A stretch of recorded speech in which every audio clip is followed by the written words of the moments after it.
नमस्कार दोस्तों, जय हिंद, जय भारत। दोस्तों, आज हम इस वीडियो में जानेंगे राजनीति विषय से जुड़ा हुआ एक महत्वपूर्ण प्रश्न जो मध्य प्रदेश की बोर्ड व लोकल परीक्षाओं में पूछा जाता है कि शीत युद्ध की विशेषताएं लिखिए। ठीक है ना। तो इसका उत्तर हम इस वीडियो के अंतर्गत जानेंगे। तो सबसे पहले आपको लिखना है यहाँ पर शीत युद्ध की विशेषताएं। शीत युद्ध द्वितीय विश्व युद्ध की देन है। ठीक है ना। तो देखते हैं पहला, शीत युद्ध दूसरे महायुद्ध के नकारात्मक प्रतिक्रिया स्वरूप उत्पन्न हुआ। यानी कि जो शीत युद्ध है दोस्तों, ये हथियारों से लड़ा नहीं जाता है, ये मानसिकता के द्वारा लड़ा जाता है। यानी कि मानसिक रूप से एक दूसरे देश को नीचे गिराना, नीचे दिखाना, यही तो शीत युद्ध होता है।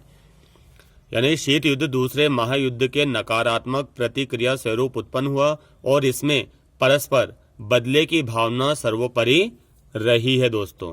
ठीक है ना। यानी कि इसमें भी बदले लेने की भावना सर्वोपरि है, परंतु ये युद्ध हथियारों से नहीं लड़ा जाता है, ये मानसिक विचारों से लड़ा जाता है।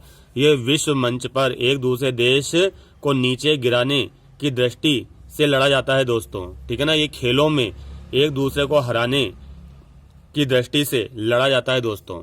दूसरा है, मूलतः शीत युद्ध एक राजनीतिक युद्ध है दोस्तों। ठीक है ना। राजनीतिक युद्ध का स्वरूप था जिसमें दो प्रतिद्वंद्वी महाशक्तियों सोवियत संघ एवं संयुक्त राज्य अमेरिका के बीच तनावपूर्ण स्थिति उत्पन्न हुई थी। यानी कि दोनों महाशक्तियों के बीच ये युद्ध हुआ था। ठीक है ना। शीत युद्ध, यानी शीत युद्ध में दिखाई नहीं देता है दोस्तों। ठीक है ना। कोई इसमें सेना वेना नहीं होती है, परंतु इसके परिणाम हमें जरूर दिख जाते हैं। ठीक है ना। जब हम एक दूसरे देश के भाषण सुनते हैं, ठीक है ना, दूसरे देशों के खिलाफ। तीसरा है, शीत युद्ध वास्तविक युद्ध न होकर वातावरण एवं स्थिति के दृष्टिकोण से वाक युद्ध था। यानी कि बोलने वाला युद्ध था ये, जिसमें परस्पर एक दूसरे के खिलाफ झूठा प्रचार प्रसार चरम बिंदु तक किया गया। आपने देखा होगा दोस्तों, भारत को क्या बताया जाता है विदेशों में? सांप सपेरों का देश बताया जाता है। ठीक है ना। या फिर बताया जाता है ये तो नंगे भूखों का देश है, गरीब देश है। इस प्रकार की बातें बोली जाती है विश्व मंच से।